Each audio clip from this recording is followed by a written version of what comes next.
Hi, this is Maury Moreland Morrison, here to tell you Geico has more than just great savings. Much more. Yes, while Geico could help you rack up more moolah faster than you can say metamorphosis, they've also been the fastest growing auto insurer for more than 10 years. That's more like it. Furthermore, Geico has fast and friendly claim service. That might seem like an oxymoron, but it's not. All the more reason to say no other auto insurer has more than Geico. Geico. Expect great savings and a whole lot more. Blog Talk Radio. Civil alert rising. Do not try and bend the spoon. That's impossible. Instead, only try to realize the truth. What truth? There is no spoon. There is no spoon? Then you'll see that it is not the spoon that bends. It is only yourself. The oracle will see you now. Roland, I know you got soul. 1, 2, 3, hit it.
Alert rising. 3, and here we go. Here we go. Here we go. Here we go. Here we go.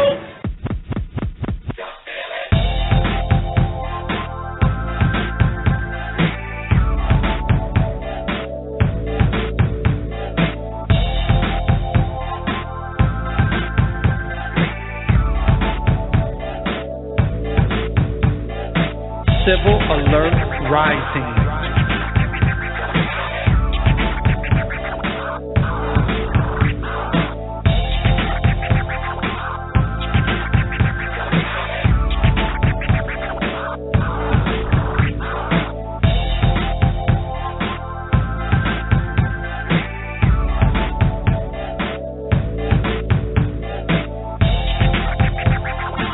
Civil alert rising.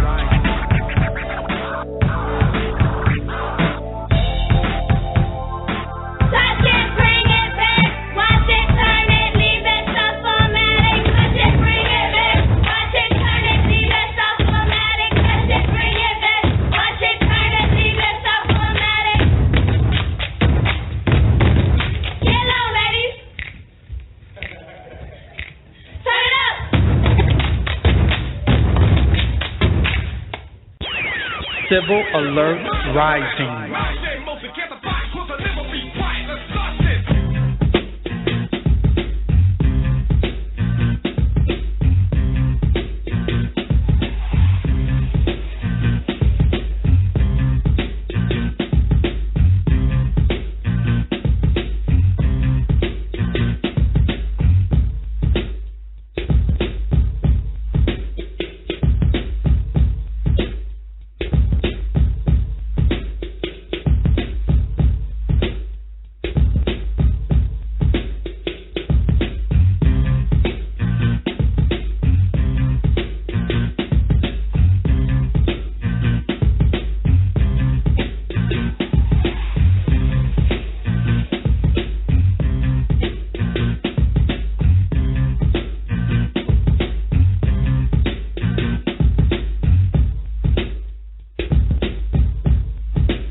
Civil Alert Rising.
Civil Alert Rising.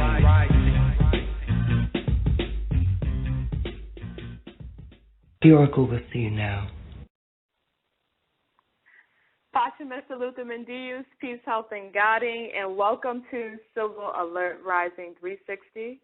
This is your host, Sister SentAsha KeyAma-Joy L, broadcasting here live and direct on this June 24th, 2014, live and direct from North America, Tierra Estados Unidos, América del Norte, the land in the furthest west, the Maghreb, Al-Maghribia, Al-Maghrib, Al-Aqsa, the other side of Africa, northwest of Puerto Rico, northwest of Maxim, Americana Septentrionale, Americana Occidentale, Amaruca, the land that's in the direction of the setting sun. I trust that all is going well with you and your family and that it is moving in the direction that you deem to be necessary. I give thanks and praise and honors to the Most High, Supreme Creator of the universe, provider of the holy breath that allows us to be in full life.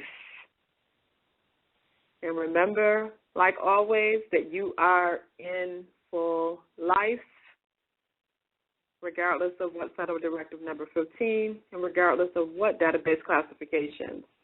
You are in full life via the breath of life. How did y'all enjoy the summer solstice that came in on this past Saturday? Summer is always a beautiful time period. So on this past summer where we had one of the longest days of the year, summer is a time for receiving and seeing your semi-manifestation of some of the seeds that you have initially planted during the spring.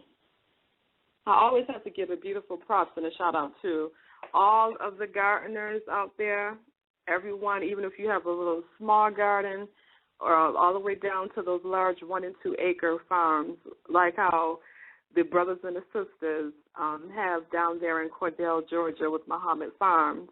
You know, they were on about a good year and a half ago, and it's just amazing what they're doing down there because their farm is actually the actual size is over 3,000 acres, but they're, of course, not utilizing all of that. I also like to send a special acknowledgement out to Truly Living Well Farms that actually operate from out of the heart of the area that is styled as Atlanta, and they have an excellent cooperative program, a food extension program where you can actually pay a certain fee. You pay a share. I should say you pay for a share, and then from there it'll allow you to get about 12 to 13 weeks of food. And what it is that you actually go straight to the farm and you can pick your food yourself personally, and they do participate in doing pure organic farming. You can go to trulylivingwellfarms.com. Again, that's trulylivingwellfarms.com. And they also have workshops, too. If you all, because I know that people are listening in from all over the country, so if you know of any, like, co-ops or different small grocery stores or people that are highly active with making sure that there's self-sufficiency going on in regards to food, feel free to share your information or the group's information. You can send an email direct to news@civilalertradio.com. Again, that's news@civilalertradio.com. And just, share the information so that I can spread the word. Because as I had mentioned before, in many cases, our people are doing many things that can help one and be more self-sufficient, but they may not have the promotion or the public relations team to make sure that everyone finds out about what's going on and what's out there to benefit them. Also, too, in light and thinking about summer, I would be remiss if I did not give a plug in to Kool and the Gang. Do y'all remember that song, Summer Madness, that came out in 1974? The only reason why I remember is because I could remember being a little girl and hearing my uncle and them play that constantly. And then, of course, when DJ Jazzy Jeff and the Fresh Prince, they came out and did the Summertime song, which was, around 1981? That became, like, the official tune. And the reason, and they did a sample on that track by Kool and the Gang, and it's very interesting because what I find was dealing with our Aboriginal and Indigenous music, when you deal with a lot of songs from back in those days, the 70s, 60s, there's this soulful, spiritual element that just never escapes. So I just want to take a little bit before I dig into tonight's subject matter, just to talk a little bit about the background of Kool and the Gang. And again, that song is Summer Madness. If you are not familiar, be sure to go and pull that up so that you can listen to that. And pretty much, Kool and the Gang, they were formed back in, originally in 1964 in the area that is styled as Jersey City in New Jersey. And Robert Kool Bell, as well as Ronald Bell and James J.T. Taylor and George Brown, Larry Gittins and Dennis Thomas, Cletus Charles Smith, and Rick Westfield. They were all a part of the original group. Now, the lead, of course, were the Bell brothers. And they were originally from an area that is styled as Youngstown, Ohio. It seems like there's a lot of cool people from that area for some reason. And what's interesting is that Youngstown is about 50 minutes from an area that is known as Ashtabula. Again, that's Ashtabula, Ashtabula. And this area was heavily known for the mound builders, or what the French word for mound builder would be moire. Moire as in a stone mason or a brick mason. And Ashtabula actually had 4 stops along the Underground Railroad, which facilitated Moors migrating into Canada. Now, when the Bell brothers had moved into the area that is styled as New York, they lived in the same apartment building as Thelonious Monk. And, of course, Thelonious being a well-known jazz legend, he became the godfather to Robert Kool Bell. And Robert and their father actually used to give boxing lessons to Miles Davis. So, a lot of soul going on in that building and in their place where they were living. So this pretty much will just show how, when you surround yourself around people who are clever, conscious, very passionate, creative, and doing a lot, it just, seeps those seeds into the children. And when they get older, they just come and bring everything that was sown into them and share it with the world. And I just wanted to share that bit there about cooling the game, because and I share that because in many cases when it comes to our Aboriginal and Indigenous music of North America, sometimes we always know like the popular songs but not know the underlying spirit and the reason why or what was actually behind, that sound. So I'm going to segue over into tonight's subject matter, and I'm going to bring forth excellent full circle lecture by Brother Taj Tarik Bey, and it focuses on nationality principles, birthright principles, and mortgages. Again, nationality principles, birthright principles, and mortgages. This conversation is a reaffirmation, and it provides keys for further study,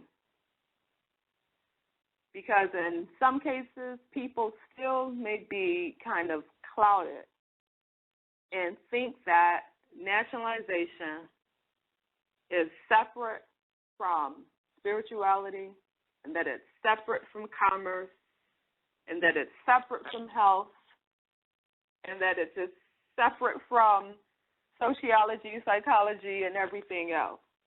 And some may actually think that the whole essence of nationality is just limited to what's on a piece of paper and what is filed. And people are being told over and over and over that nationality doesn't matter. Nobody wants to hear about that. It's all about money.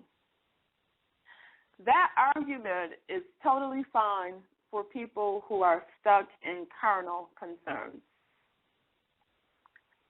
So if one is stuck in the carnal side of life, then that's fine. But for others that are really looking to be full circle, they will find the lecture to be very, very beneficial. Nationalization is really about total restoration and full circle reclamation. In most cases, when you start looking at nationalization, one may shift their brain down further south into South America and think about during the time of Hugo Chavez and others, where they were very adamant about sticking and clinging to national principles, nationalism, very strong. So in the case when you're looking at it from a broad level, where you're dealing with the president that's over a republic, the main reason why the nationalization was at the front burner, because that particular administration had identified that the foreign companies that were actually coming in to conduct business were starting to exploit the resources, the people, and there was a lot of manipulation going on, and there was some unjust enrichment. When you look deeper into the story of dealing with Venezuela and what was going on, you'll see that there was a class structure. And, we all know that every time you have, in any society, there's always some type of class or caste system that's instituted. So you had a situation where there was a body of families, a group of people in a particular class construct that were heavily benefiting off of the virtues and the backs of the people, where they were getting much of the profit as opposed to the common people at large. When you go and you look at any type of the documentary in regards to what was going on up until the time of the coup d'etat of Chavez, you'll see that it was a combination of those who were against the whole concept of nationalization, and then also, too, they were working in cahoots with the corporate media construct. And things got kind of bad because you can actually see, and I forgot the name of this exact documentary. I'll probably have to get this after I start, playing this lecture by Taj and post a link so that you all could see this documentary, because it actually, the videographers, the filmmakers, they actually pretty much did a follow through with taping the actual meetings of Chavez in the cabinet, and he talked about how he knew that the corporate media was being used to try to dismantle everything that he was doing. So it got so bad that it even got to the point where the corporate media actually caused a lot of confusion amongst the people so that they could turn against each other. And they got into a situation where people were one side of one party that was against Chavez. They told them, okay, we're going to have a rally, against him. And then, of course, his supporters, they had met in a different area. By the time the media put their hands into everything and got the people all riled up, the people that were anti-Chavez, they pretty much directed them to go towards the palace. And as they were going to the palace, all of a sudden there were some snipers that were shooting down into the audience, and they automatically said that it was the Chavez supporters that were actually doing this. So, of course, that caused a big uproar, and that was when the coup d'etat occurred. Long story short, I'm just using that as a little, brief, little backgrounder when you start dealing with the whole nationalization component. When it comes to the Aboriginal and indigenous peoples here in America, our brothers and sisters here, Moors in the far west, Muslim Hebrews in the far west, what has been exploited, what has been removed was the knowledge of self. There was a brainwashing that occurred, orchestrated via very different parts of society. One, we could start with the various departments of education. It'll probably be good for you all just to take a look. Even you can actually have the county school districts to send you the curriculums, K through 12, in regards to how they have everything outlined. So you can clearly see right out the rip that, and even from your experience of being in school, that it was orchestrated to keep the truth about who we are and our birthrights and our connection to the land here. Then when you start talking about the violation of the unalienable rights, when you start talking about the human trafficking underneath the color of law, and then the bondage and connecting bonds to the physical body, when you start looking at chattel mortgages, the Jim Crowism, and even after the fact, a lot of the behaviors of the police employees and even other civil servants pretty much exude and mirror a lot of the energy that is found in those Negro Acts and those the North Codes, or what are also known as the Black Codes. Then we have to take a look at the cheating of land.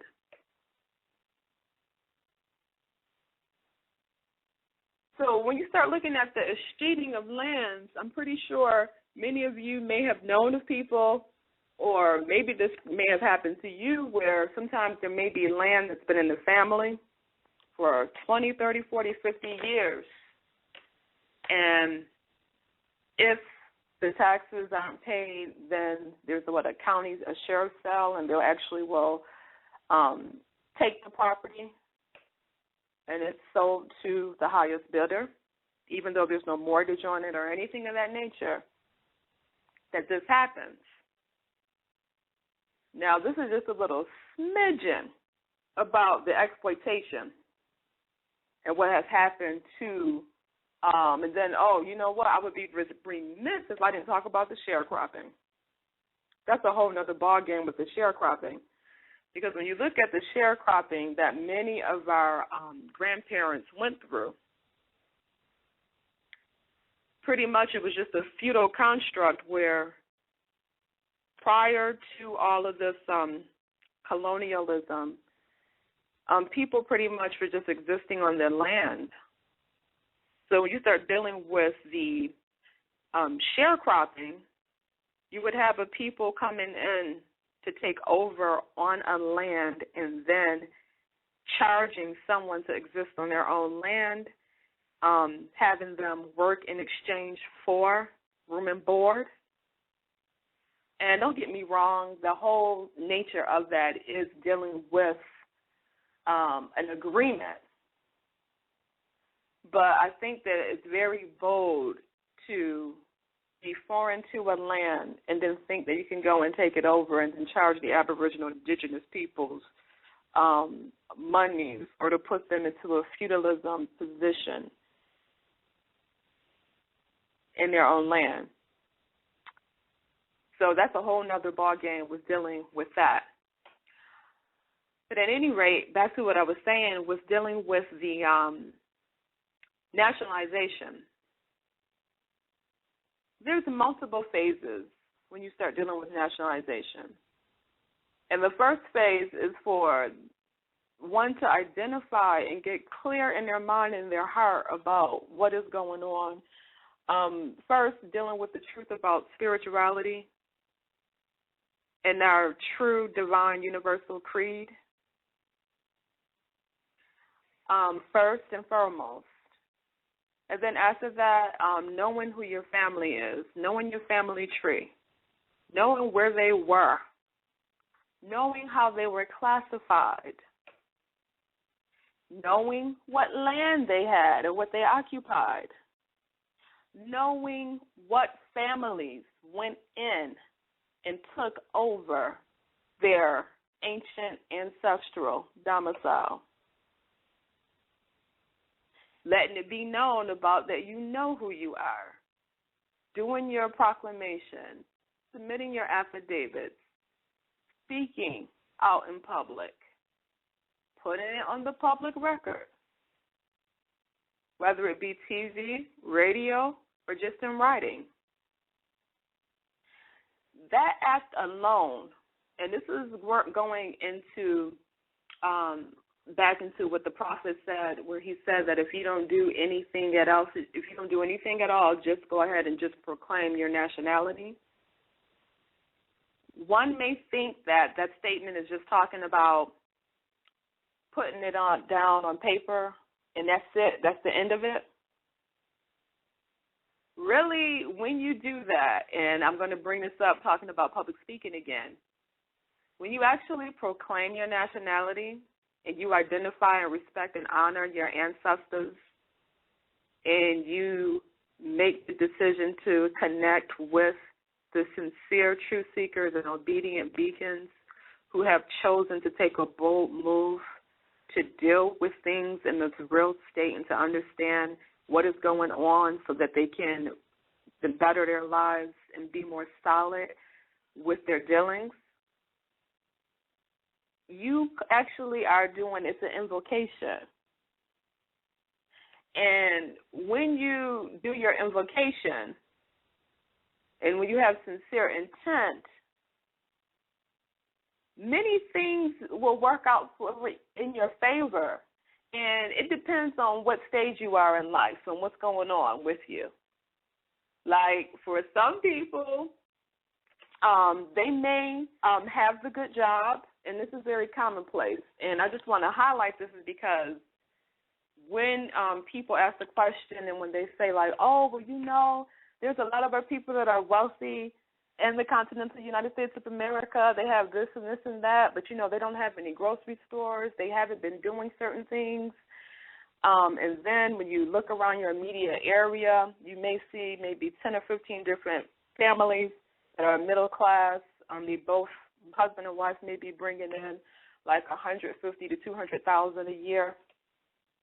But the actual money only circulates amongst like their immediate 2 or 3 family members. So for the most part, there's like a lot of high-level consumerism and things of that nature, but there's nothing else that's being done to benefit like society on the whole. What you're looking at with things like that is that in most cases, our people think that their identity is connected to a Federal Reserve note. And when people get into that particular mind state, that is a state of blackness. It's a state, and when I say blackness, it's a state of like being void and being empty. So if one is just thinking that their identity is connected to a Federal Reserve note, then a lot of things on a broader scale wouldn't even matter. It doesn't matter to them. It's not an issue. So one can, so going back to what I was saying about the invocation, you can have a person that makes 6 figures, got 4 or 5 cars, maybe 2 or 3 properties with a seasonal home in the islands, right? But on the same note, and I'm pretty sure people can, you may know some people have even read stories where in certain cases, and I'm just going to pretty much like quote what a brother had shared with me years ago when I was working at an internship at the American Stock Exchange when I was a young girl. The brother that worked in the mailroom, he told me about some of the carrying on.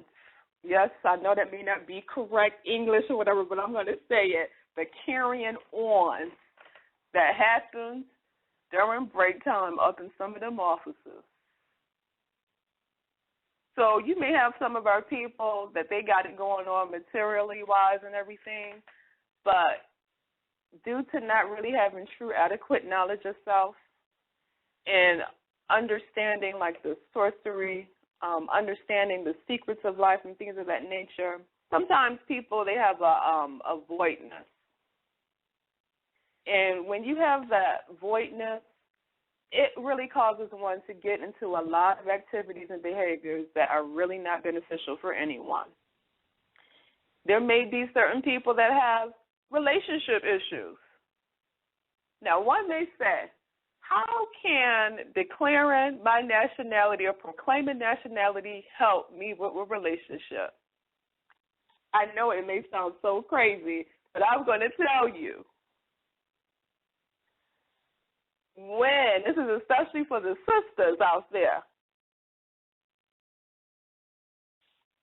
when you really come into your own and you really become full circle, you will never, ever, ever let any woman come around you dissing your brothers. And you will see more than ever that there are a lot of good, upright brothers throughout the land. Many of them. There's countless amount of good brothers that's out here. And you will actually come into the realization that by tradition, relationships between male and females, it wasn't just limited to something on a carnal sexual nature. And I'm bringing this up because back in the days, especially if you were dealing with like small neighborhoods, everyone was pretty much like family with each other. And it isn't, and when I say everyone was pretty much like that, it wasn't a situation where it was like, oh, well, you have to be my blood cousin or my blood brother or sister in order for us to be cool and hang out and do things. Everyone was pretty much an extension of each other in that area, in the area where I was. So, and this is like not just in the area where I was. When I talked to a lot of the old-fashioned, old-school people, they could attest to this. So it wasn't a situation where if a girl and a guy were outside just speaking and chilling and cooling and talking, that everybody assumed that they were sleeping together or something was going on. Sometimes they would just be sitting talking about what's going on with the in the neighborhood, or cracking jokes about something that an elder may have said, or what the children were doing in the playground and different things like that. Talking about the newest dances and music, whatever have you, just little, things like that. And what I find is that, like, when you start veering away from a lot of the old school, like, traditional behaviors, that carnality gets caught. But people get caught, like, in more of a carnal state of mind, where they're thinking, when they deal with a relationship, I'm speaking to all the sisters out there right now, when you go into a relationship, if you are solely stuck on carnality, you're going to be looking for that brother to fulfill you. And as soon as he doesn't live up to your expectations, you're going to be getting frantic and getting mad, envious, and jealous. When you come into the realization about the truth, about your people, about geography, about timing, about the astrology, about how you are part and parcel of the universal creator and you are not separate, when you come to know the truth about how the land was just cheated, when you look at the psychological sorcery that's going on in the media and in the schools through the silent professional armies throughout the land, you quickly let all of that type of carnal thinking with dealing with your brothers to go all the way up out the window. And it just allows you to deal with your brothers on a whole nother level. And I'm saying this because business-wise, there may be situations where you may have a brother and a sister that's trying to move forward on a large endeavor. And due to the nature of the business, like it could be something dealing with real estate. When you're dealing with real estate, you always have, if it's a brother that's moving forward to do investments and things of that nature, it's going to be inevitable that he's going to be dealing with both males and females. If it's a situation where the principles aren't like really ingrained into the brain, the whole concept of know thyself, if that's not really entrenched into a sister's brain, every time her man has to deal with the female in business, she'll start going crazy, thinking that, they may hook up or he might leave her and go with this other lady. I have to laugh with this because when I bear witness to such situations and I hear stories about these type of things, it's just like it's so absurd and ludicrous. So if you are more clear, like I said, when you're out of that whole lower self-carnal thinking, all of that leaves you. So you don't have any, like, stresses in life. You don't let, like, little things, like, start to irk you and bother you. So it's like it's a freedom component that's in place. And this freedom component is way beyond a Federal Reserve note. And this is going back, I hate to sound cliché, but that whole concept about the truth will set you free is really for real. So that's just one thing. Another thing, too, with dealing with, like weight loss and things of that nature, having more of a healthy diet. And I hate to, I'm repeating myself over and over again because just for reaffirming the whole concept about know thyself and the importance of that and how that is connected with the national principles and declaring your nationality and proclaiming and things of that nature. But as far as like the whole thing about food is the like thought being for food or food for thought and things of that nature, and how your cup can literally fill us up just from knowing truth.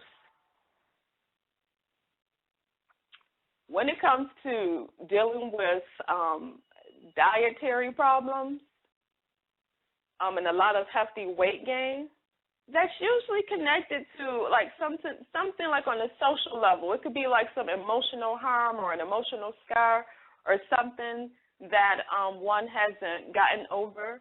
It could be dealing with current day-to-day like social situations, because sometimes people haven't grown adept to knowing how to deal with all types of different personalities in a very diplomatic nature. So when people do things, sometimes people just fly off the handle and they don't know what they should do about it, and then what they do instead of because like some people have different methods of how they deal with adversity. Sometimes people would just straight up cuss someone out. Sometimes people may just be firm and get very loud. And sometimes people may not even retaliate at all, and they'll just try to eat their problems away. This happens with dealing with people that are dealing with issues in the workplace, dealing with just day-to-day with their husbands, their wives, children, even if they have problems with their children in schools, whatever have you. Sometimes people don't know exactly what to do. So going back to, again, to what I was saying about the truth will set you free, it's like when your mind gets very freed up, a lot of things it won't faze you. Your desires will start to diminish, especially for a lot of things that will cause you to gain weight. It's amazing. It's amazing. You will literally start just shedding pounds because the emotional burdens will just drift away. Even when it comes to making like decisions about certain jobs, that will actually shift as well, because you'll start to see how everything is full circle. So whereas like you may have some people, they don't mind, taking the job with participating in helping human trafficking via the color of law. But for others, when they become more cognizant, they're like, oh, no, you can keep that job. I don't want that position. I'm going to do something that really is going to be helpful and beneficial to the people at large. So a lot of things come into play here. I could go on and on and on, but I'm just bringing this up because what I had noticed from talking to certain people, they have gotten into this concept of just thinking that nationality is just about writing something down on a piece of paper or following it and just yelling out that you're there more. And they try to belittle it. And also, too, I do want to highlight and just put a note out there in regards to the ongoing slander and a lot of the commentary and how the whole essence of know thyself is being criminalized as we speak, where there's been reports published about Moors via the SBLC, the ADL, the ROCIC, and a slew of other independent journalists and writers who have literally, and I have to say, maybe this is my theory. I don't know if it went down like this, but if I didn't know any better, y'all, it seems like to me that some people actually sat down and studied the structure of the Declaration on the Rights of Indigenous Peoples. They went and looked at the IPLO and looked at the resolutions. They sat down and looked at the framework for the Inter-American Commission on Human Rights, which is the arm of the Organization of American States, and they started observing the shift in regards to things coming in full favor for Aboriginal and Indigenous peoples. And here, I don't know about everywhere else, but I know here in the continental United States, in between these little organizations and these writers and the media, they have had the audacity to even to try to take certain words and criminalize them and then connect them to the sovereign citizens movement. Case in point, I've seen reports saying that, oh, these sovereign citizens are using words like indigenous. They say that they're Aboriginal. But it's like, hold up. These words existed way before these people even came up from their mama's punani. And these terms are used in reference to Aboriginal, indigenous, the original peoples that were in the land prior to European arrival. These terms are used and recognized by the United Nations with the focus on even through the Economic and Social Council, which issues the NGO consultative status, and that's actually a classification and identification via the acronym IPO, Indigenous Peoples Organization. This is a global identification and a status. Like here in the continental United States of America, there's reports and trainings and memos, and even going down to the University of South Carolina, y'all, there's a department, the government department. I got to pull that report because I didn't even know it was going to be flowing on this. You know, sometimes I just have to move on the spirit. But they actually have a school of, like, policy studies that actually had brought forth a derogatory report in regards to our brothers and sisters. And I bring this up because it's like, wow, there is literally intercontinental brainwashing that's going on that's totally out of alignment with international law, the laws of nations. Totally. So, and what makes it so bad, some of our very own people have bought and started drinking some of their Kool-Aid. And they have taken on the concept of like, oh, no, you're not supposed to say you're indigenous. You got to stay away from all those Aboriginal arguments and this and this and this and this and that. On that note, I do want to put it out for the record, when you start talking like that and being like that, do know the ancestors will literally be dismissing you, because this, what we're doing right now, what's going on here, it is not just about what's here carnally. As below, so is above. As above, so is below. All of the energies of everything are still existing, because remember, you cannot destroy matter. It's just transformed. So it's not created or destroyed. There's just a transformation of energy. So do know, when you reject ancestral principles and things of that nature, you will too be rejected. It just works like that. So, but at any rate, I just wanted to bring this up because going back to the whole concept about, nationalization, the stereotypes, the criminalization of know thyself, that, as I had mentioned before, it's very important for everyone to write their articles, their editorials, especially for a lot of the heavy researchers out there.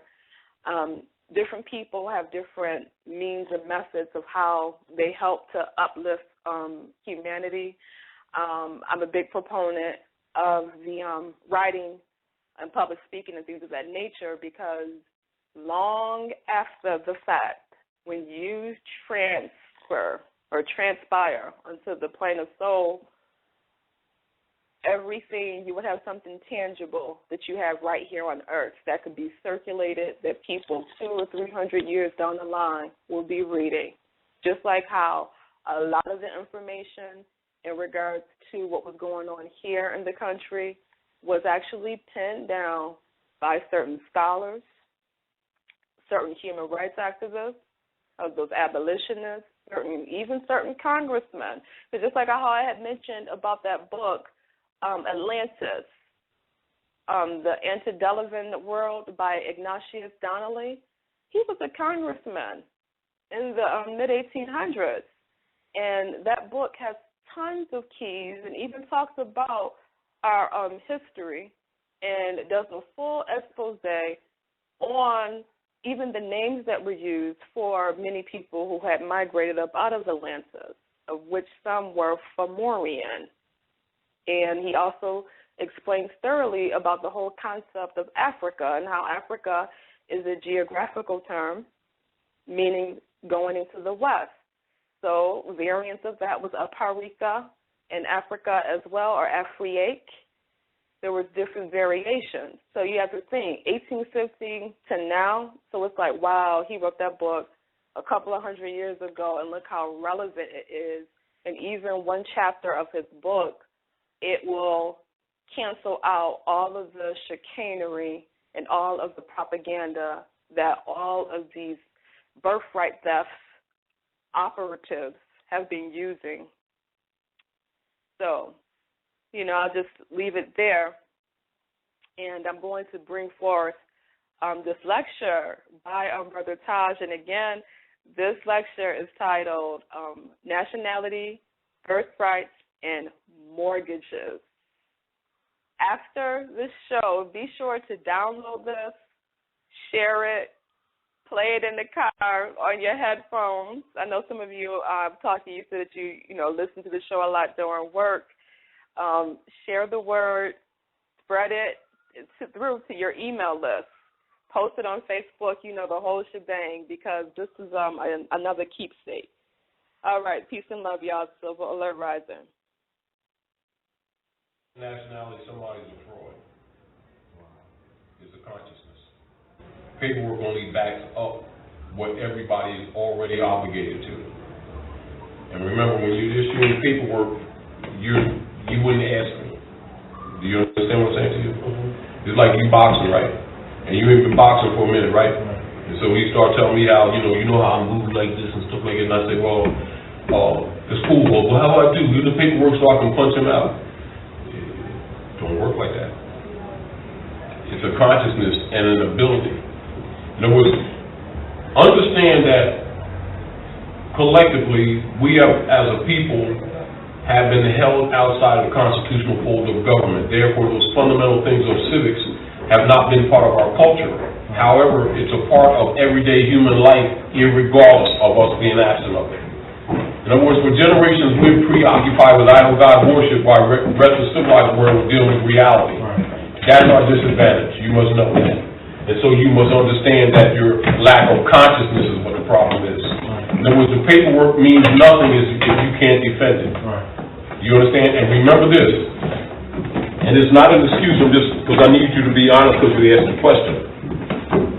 As soon as you put out a piece of paperwork and you're not adept in it, recognize it's no different than this wall's Goliath, right? So you schooled me, right? Oh, wow, yeah? Goliath, you remember took my peanut butter sandwiches? Yeah? Hey, Hey, G, I heard you took my peanut butter sandwiches and stuff. Do the old glove thing like they do on TV. I'm walking back over here like I'm chilling, like this is, like I just got things together right from you. Like I got things together, right? Life is getting ready to come back and look me up. See, because when you do like this, yeah, G, you got my stuff, huh? Yeah, my boy told me you got my stuff. Paperwork right here. You're going to get a response. So what happens if your consciousness ain't there? The paperwork means what it means it does, but paperwork is what? Any paperwork is a brief that represents a larger body of knowledge. When it's challenged, they're going to be testing you on the larger body of knowledge. Do you understand? This is why it's always said in long history, man, know thyself. So when you know thyself, you say, hey man, what's up, man? I go, hold on, man. Wait a minute, man. Just a minute.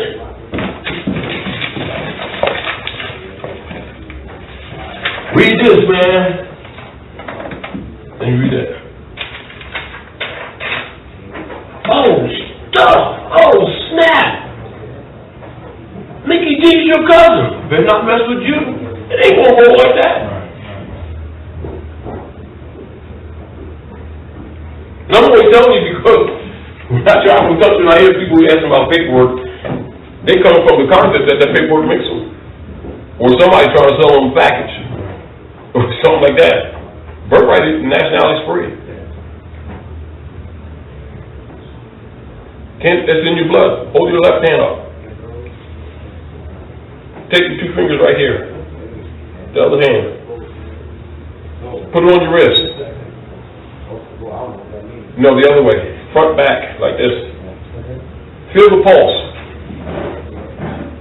Be quiet. Chill down till you feel the rhythm of the universe. Feel the pulse? That's called blood. In politics, it's called consanguine relationship to your forefathers. It's the honor of your mothers and fathers. You honor your mothers and fathers? Yeah. Who are they? Who are they? You already lost them all. You see the problem? You understand? Yeah. Your forefathers, the ancient Moabites, you're direct descendants of them. And your argument is the birthright, the inheritance, the vast estate that's been under occupation by Europeans. That's nationalization. If you don't know that, you're listed as incompetent. I'm demonstrating to you to show you where I'm trying to put you at. I'm not dismissing what you're saying. I'm informing you what you're supposed to know. So how do I get to know all this stuff? That's why you're here. That's why you go to any class. Are y'all going to be here permanently? Huh? We're going to be coming here every Wednesday. All right, perfect. Now, basically, I'm listed to be in Harlem tonight.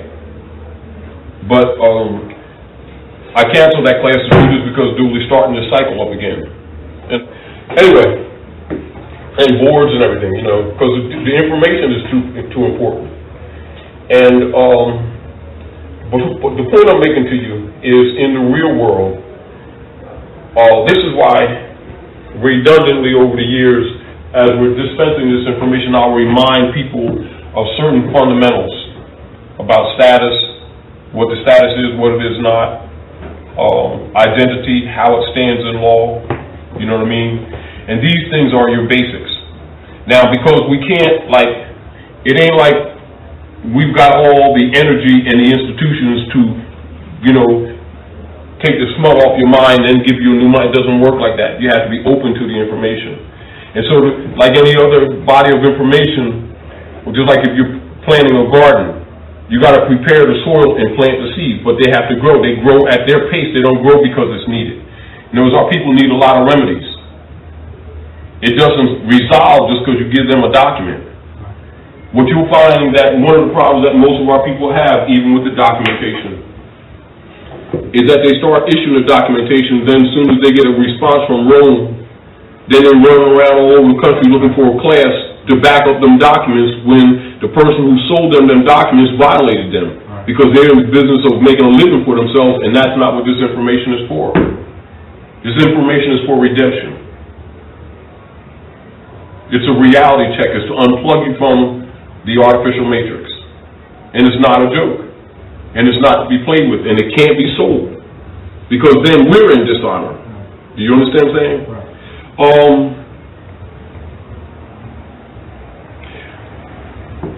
I'll repeat this when the others come.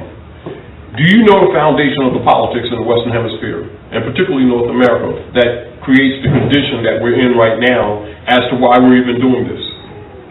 An outline, just a general outline, a foundation, meaning that if there's opposition to a right that you have, you must know the opposition. If we're playing chess, you don't have to be an expert, but you have to have some kind of understanding of the moves that are on the board. You got to know what a knight is, what the moves are. A rook, which is also called a castle, what its moves are.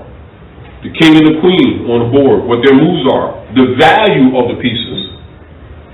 You understand what I'm saying? The pawns, what their moves are. The bishops, what their moves are. Because you can get amateurs, but if you don't know the basics, they're going to kick your butt. And if you win, they probably let you win to get you encouraged to keep playing some more so they can beat you in a vital game. And this is pretty much how it works. But roughly, this is what I'm saying to you. A lot of people look at this information. I'm not condemning it. I'm saying the way it's been presented to them wrongly. But and so I'm qualifying what I'm saying.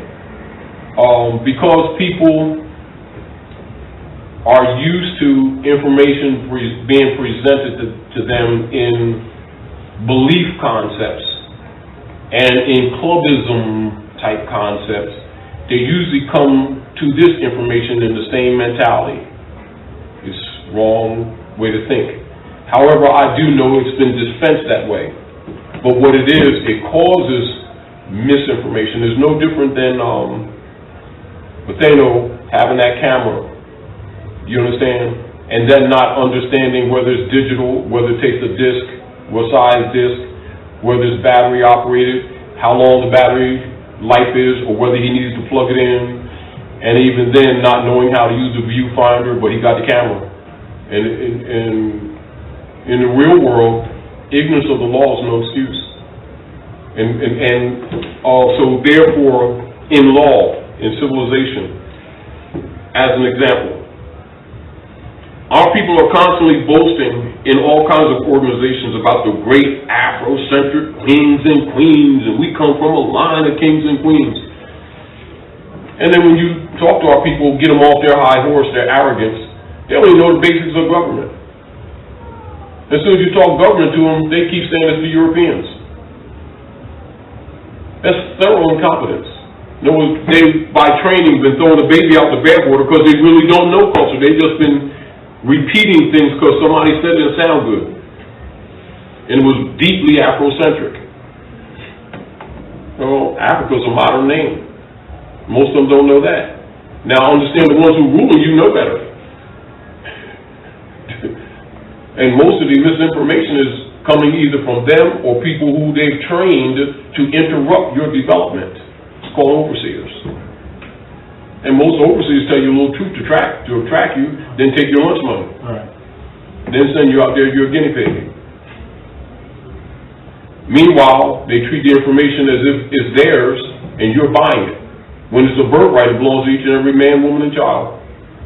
And should be dispensed just in that concept.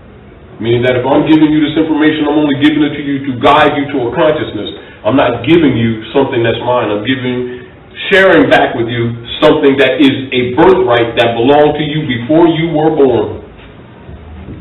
And if it's not given in that concept, whoever's given it is a liar and a thief. It doesn't mean they're not telling you certain truths. Do you understand what I'm saying to you? And I'm saying that to you to protect you.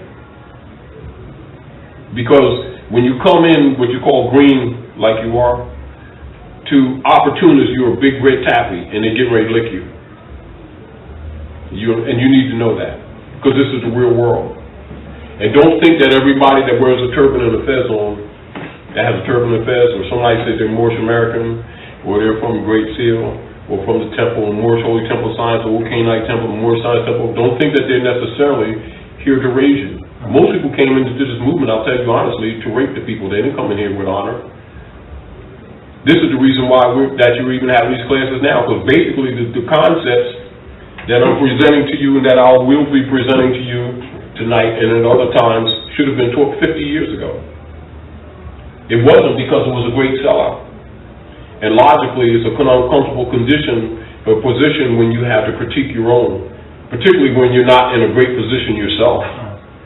You know, how you say you ain't got two nickels to rub together, but you talking about someone else's ain't got two nickels. Well, that's the kind of situation we're kind of in.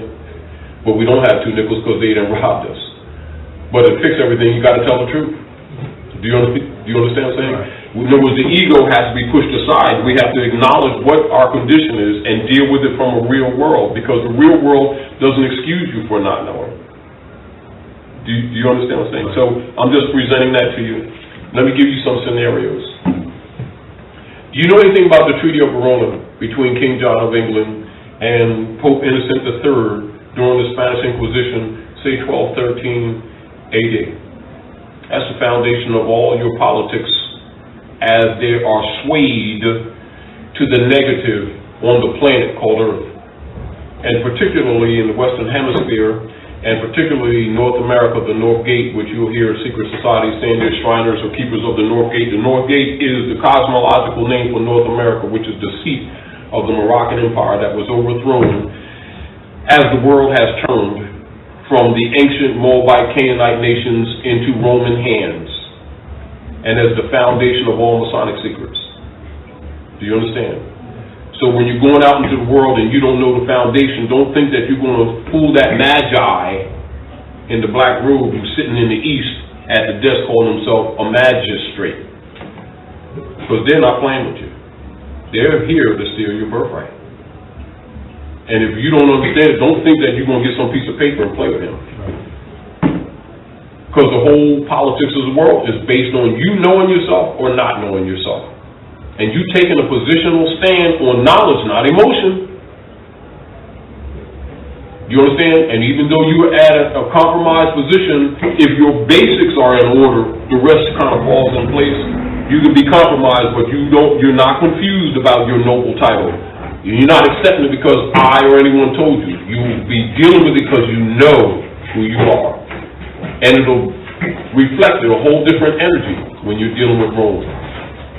Because he knows when people went to CVS and copied something down 7-Eleven, or somebody sold you a package and that it's really you or not, because it must be you. Which means without it, you can defend it. That's nationalization. The paperwork only backs it up. So like in law, like say, who are you? Wait a minute, man. You're the magistrate, right? Who are you? Hold on. See, because according to, and I think he already knows you're incompetent. And it doesn't mean that what you're saying is not correct. Your demonstration indicates there's a juvenile mentality going on right there. Because a man just, who are you? You just say your name like casual, what's next? Now, who are you? Mine for yours, what's up? What are we discussing? I mean, just like that. It's just normal. In other words, let it become normal to you. Then the paperwork has meaning. Because the real issue of the paperwork is an initiation of an action. An initiation of correction of status. But then, when you get the paperwork, you're supposed to already know that. You don't need to ask me or anyone else. And if somebody's giving you that and didn't school you first, they're cheating you. But often they'll do that because, you know, after all, we all catching hell, and you can take advantage of people who don't know this information because they're compromised, and you can live quite a comfortable life at their expense while they're going through the learning curve. Get the point? Yeah. Because the issues that we're dealing with are national issues. Therefore, the forum is that must resolve this is a national forum. That's nationality, isn't it? So that means it's Rotarian in its complexion, doesn't it? That means it's universal in character. Therefore, the principles that would be addressed would not be something unique to us necessarily, other than the fact that we're the only ones been out to lunch. That's the only thing unique about this information, that we are the only ones been out to lunch. Don't ever get it twisted that others don't know, just because they ain't had the conversation with you. Do you understand what I'm saying to you? So understand when you step out into the world, this is expected of you as a normal process of communication. And when they see you don't know, they're not going to say it to your face, but you're incompetent. Now, my position with this is, I try to do the best that I can, even with all my flaws, to make sure that anyone who comes to our class knows the basics, because I already know if the basics ain't there, they can give you a whole bunch of other stuff and you'll fail. They're going to battle you when you're right. Don't go out there battling when you ain't right, because you're almost guaranteed to lose. You understand what I'm saying? I want to get some wins. I want to try to prepare people to at least go 50% to 75% wins, or to lock up the system so they can't screw you. And then being able to sue them when they start trying to screw you. That's what indicates that you know what your rights are. Do you understand? Birthright. Now, universally, when a right is abridged or stolen, what is the remedy all over the world? True. That's how you fix it. But there's when I said remedy, it's called suit. All over the planet. So when you're dealing with suits, therefore you're dealing with civics, aren't you? If you're dealing with civics, you're dealing with civilization, aren't you? Because there's rules, aren't there? So if your mothers and fathers are founders of civilization, and we keep saying that, and we don't understand civics, which is the science of government, what does that indicate when you're going out into the world and you're throwing papers around that are rooted in civilization? Do you see what I'm trying to say to you? I'm not trying to discourage you, I'm trying to put you on the right path. Doesn't matter who gives it to you. If you know the rules, you can take it and fix it.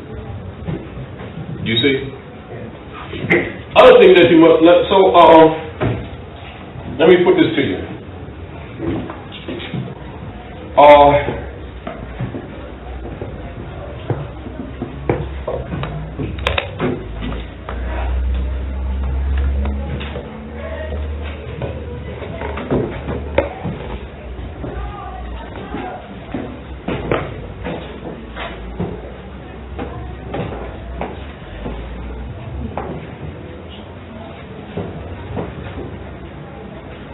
World politics today.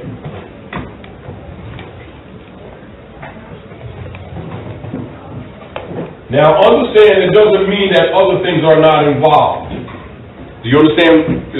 I'm giving you a foundation of what's in operation that has countered you, us, that put us in the condition we're in. And when we're addressing different other things and are not aware of these things, it puts you at a disadvantage, because those who are in positions of authority are taught this information in secret societies. They're already prepared.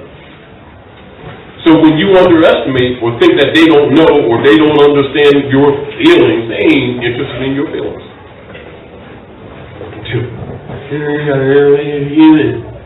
Yeah, I'm a man, you know. Please, don't even go there. Do you understand what I'm saying?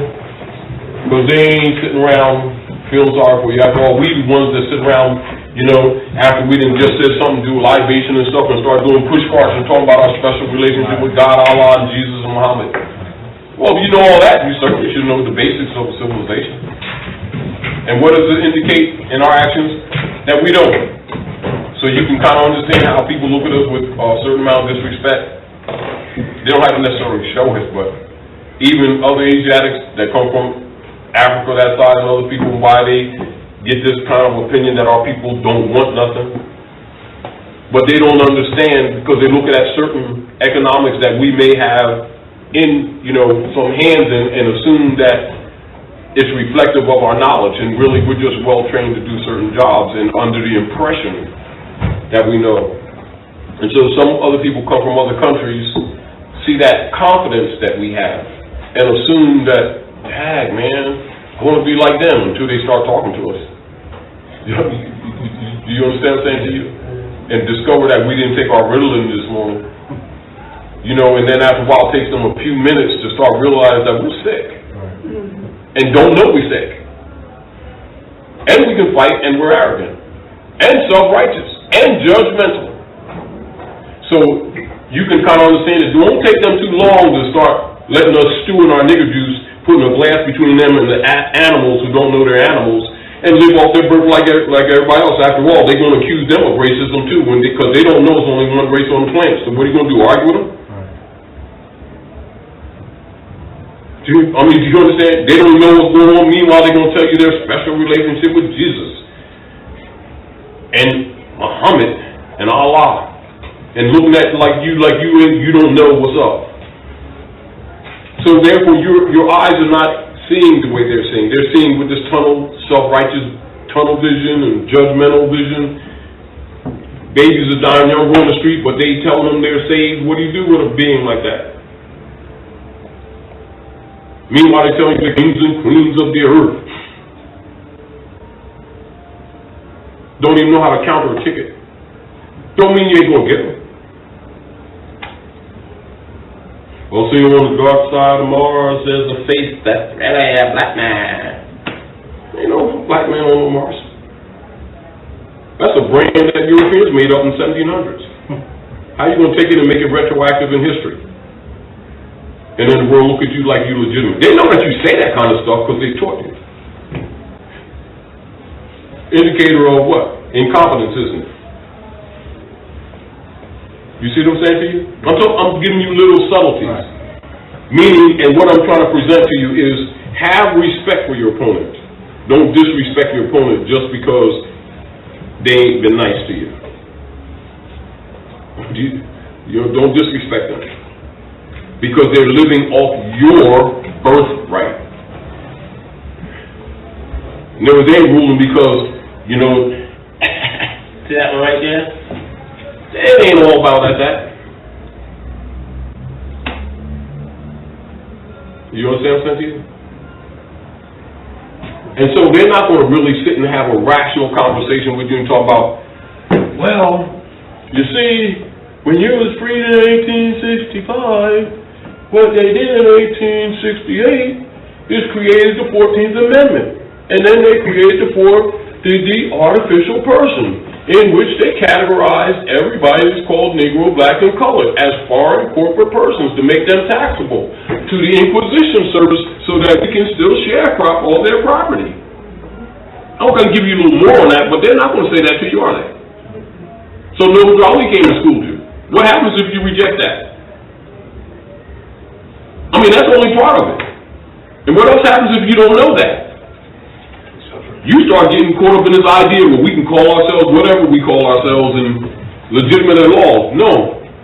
Whatever you claim in the law of evidence, whatever you claim is what you are. And if it ain't real to life, you fail the law of evidence. And when you fail the law of evidence in identity, your status is already neutralized. And status determines a person's capacities or incapacities to claim rights, property, and an estate all over the planet. Those are basic rules. Guess what occurs if you don't know those rules because you just discover that you're more and you start saying that, but yet your consciousness does not have a foundation. Falls apart upon a challenge. Do you understand? That's why you hear terms that confuses people who don't have a background when they hear people will say, no, Drawley says, I want active Moors, not passive Moors. And statements like, if you're not going to do anything with this information, or if you don't believe that this program that I have for the people and the citizens is right and correct, go to those who know law, to your government officials. Right? And he says, I want active and not passive Moors, which means consciousness is not good enough. So a lot of people think just because they're Moorish Americans and they go get a document, now they're free. Don't work like that. And so there's certain fundamentals, and it takes finance to raise a nation, but any time finance is moved other than direct service, it's moved in a treasury. That's under national auspices, with national structure, with bylaws, and is accounted for. It's never some individual that's not related to a national principle who got a little business going on for their personal stuff, and you trying to buy something that's national. That's a conflict of interest. It's a conflict of law. Do you understand? No, you can't go down there to Metro or to T-Mobile and buy Chinese nationality. It's not how it works. And if you look at the Moorish nationality principle, you'll see the people of the country's been taking it just like that. But people who come in don't know because they don't know better. They don't have a background. So they can make a nice piece of change for a minute till you wake up. And of course, after people wake up, that's why you see a lot of divisionism when they start seeing they've been had, they've been played. Because truth doesn't come in versions. I mean, say a Chinese Manchurian from Sichuan territory, and say somebody from the South, they may not know each other personally, but when they travel the world, when they go out into the world, people are not interested in if their territory is Muslim, and another part is Confucius, which they all have. When it comes together, that's a side. They're dealing with their international, civic, constitutional principle, and that's what they're measured by, universally. And so, no matter what they're doing in their little clubism, when they step out into the world, they remember the relations that bind them to love and unity and their birthright. They'll never come here and say, you hear two Chinese brothers sitting up here and one saying, all right, brothers, tell them, yeah, man, what we doing? Well, I'm a light-skinned yellow guy looking for the light-skinned yellow rights. I'm a dark-skinned yellow guy, and soon as they're already dismissed in law. They don't have no birthright. They have no honor. Our people do that all over the world with other people and wonder why they reject them. Because they keep thinking that crayons are real. They think that human beings are crayons. So if you're going to talk about property and rights, allodial title, it doesn't apply to you already. And if those things aren't understood, there's no need giving you nationality papers. It's only going to create problems for you. Then you're going to be calling on the phone every two minutes trying to catch somebody what do I do, man? I smacked him in the head with a Tootsie Roll. Now he wants to hit me with a log. Not understanding that is the problem. You know what I mean? Train, study. And that's basically the point. You understand what I'm saying? So, not that you wouldn't worry about papers, but don't worry about papers. Take notes. Put it this way. While you're thinking, the West world has been operating on this knowledge forever. That's what the economy is based on. You. So, look at it like, don't underestimate this information. And don't get played on either side. One of the problems that we have is that people think that connotative slavery, because it doesn't mean what people think it means, it's really nationality. But don't think nobody knows who you are. And don't think this wealth is just there because somebody had a job and you didn't.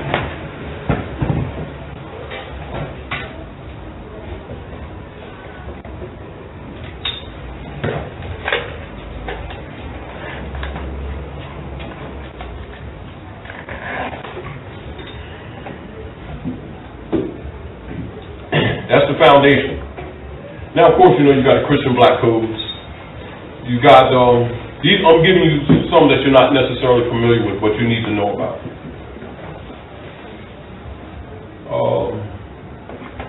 We're not going to talk about the battles. I might talk about them verbally, but I'm going to, since it's a small board, I'm stick with things that if you don't know what I ask you, I figure you don't know these, so I'm put them up there for you.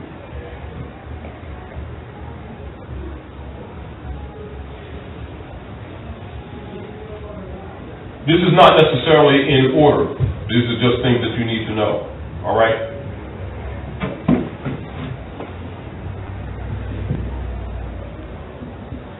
And you need to know what these are about. And the reason you need to know what these are about is because this is what operates the politics.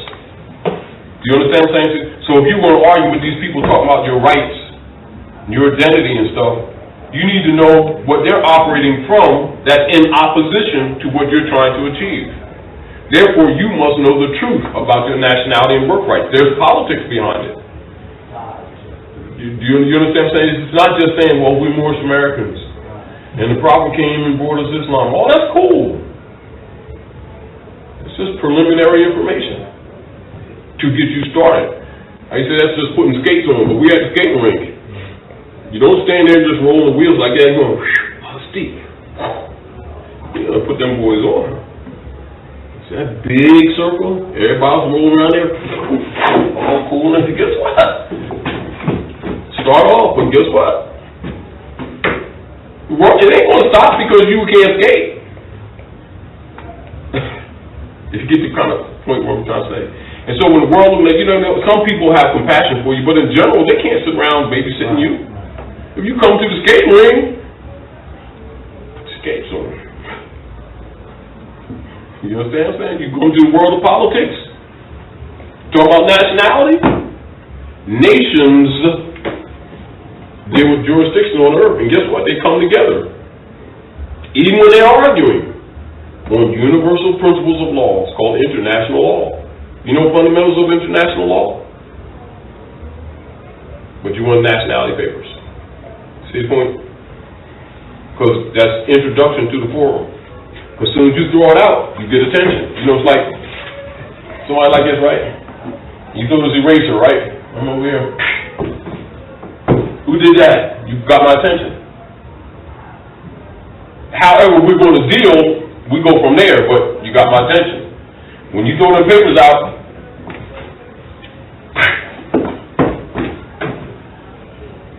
who did that? Me, because I got some rights. Oh, you discovered that you've been working on the plantation. You thought it was over, huh? So now they're going to try to put you back in the basket. So now you got to defend what you threw out there. Because everything is, we ain't going to necessarily get like the slave master ain't going to go, no, man. He ain't going to work on, he's going to work with bonds. You understand what I'm saying? With warrants. With chattel mortgages, which are called prime loans. And if you don't know what these instruments are, and you start out working out there, you say, yeah, man, I know I'm more sure. Sure you do. Well, it's a little bit more than that. Islam. It's a little bit more than that. Do you understand?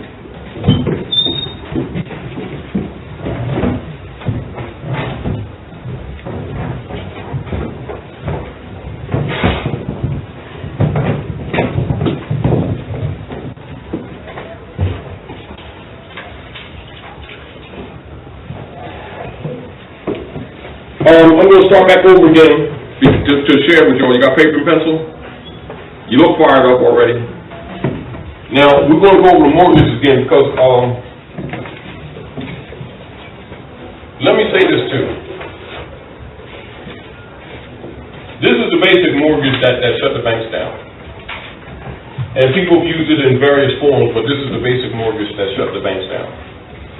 You know, for the mortgage foreclosures. And logically, a lot of people used it and then start studying after the fact. The reason I put it on the website, because there's a lot of dirty Moors that keep on selling people packages and birthrights, and then the people can't defend them. Meanwhile, they're taking fiat from them, knowing that our people are strapped already, and also knowing that birthright can't be sold. Doesn't mean that servant and worth is higher. I'm not arguing that. You understand? But when you're dealing with rights, you must first understand the distinction between rights and privileges. And you must understand birthrights cannot be sold in a commercial venue. Commerce means trade. And when you take a birthright and put it in a commercial venue, it's called slave trade. But of course, a person who doesn't know that doesn't know better. Because basically, when people don't know those basics, they're no different than boys and girls. And if somebody calls them boys and girls, they shouldn't be upset. They should understand that they're really giving you a hand. Letting you know, like I say, you got a boogie in your nose. No, don't be telling me about a boogie in my nose and start, don't get like that. Maybe think about maybe why they said what they said. Do you understand what I'm saying to you? Now, make sure everyone has a copy of this. please. I'm going to move this so we can make it more.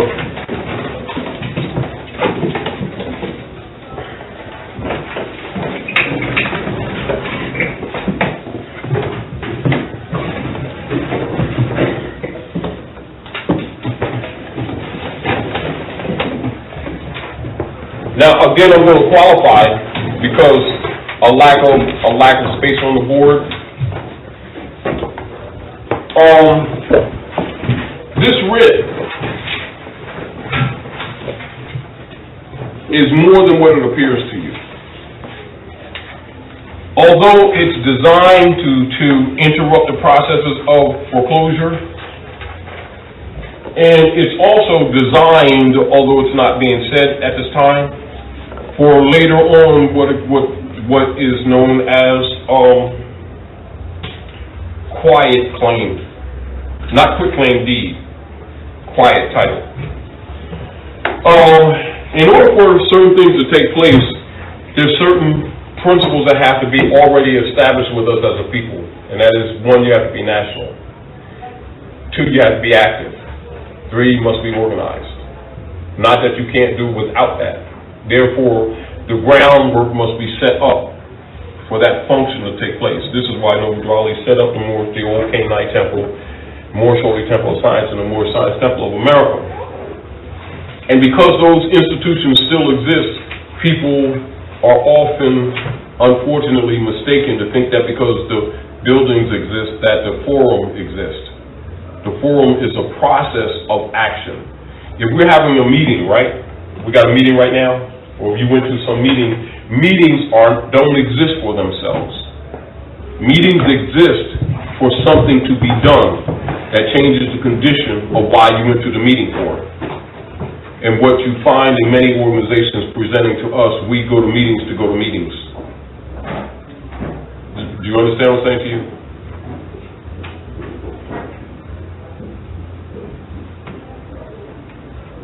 I see that. I hope it's not confusing, right?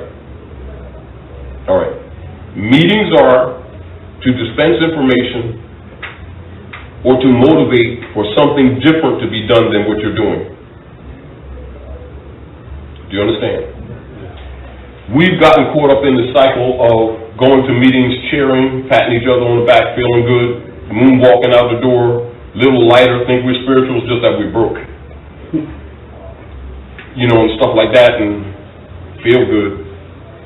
You're here to get information to effectively make change, to empower you. So I'm telling you ahead of time. That's why I say take notes. All right? And I honestly know that a lot of things that we might say, you know, might enter, and certain things, you know, ride over for the moment, but that's fine. But pay attention to the details, to the subtleties.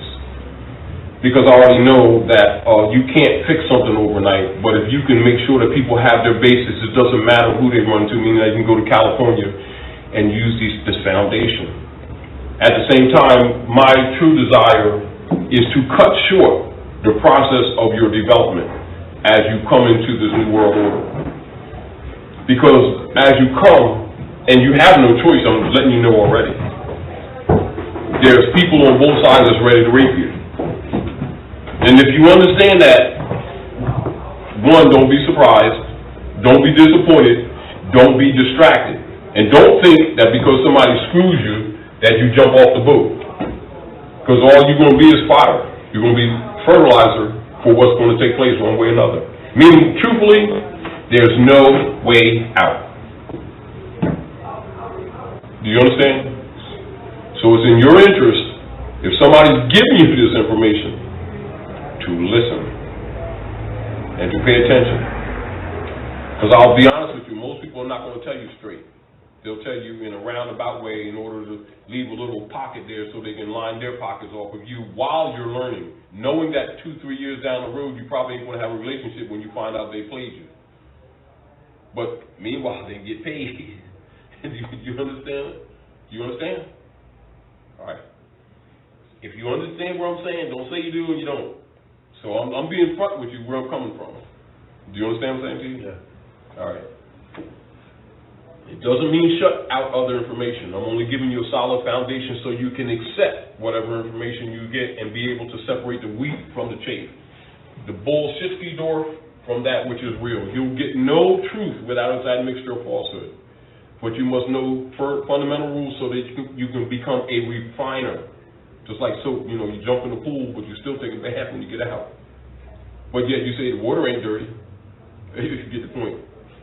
Same thing, all right?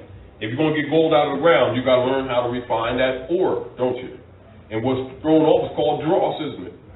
And then you get the jewels, you get the silver, the gold, the precious metals. You understand? All of which may be in some yards of dirt. However, there may be one particular mineral that you're mining for, but you don't neglect the other minerals just because you're mining for a particular mineral, right?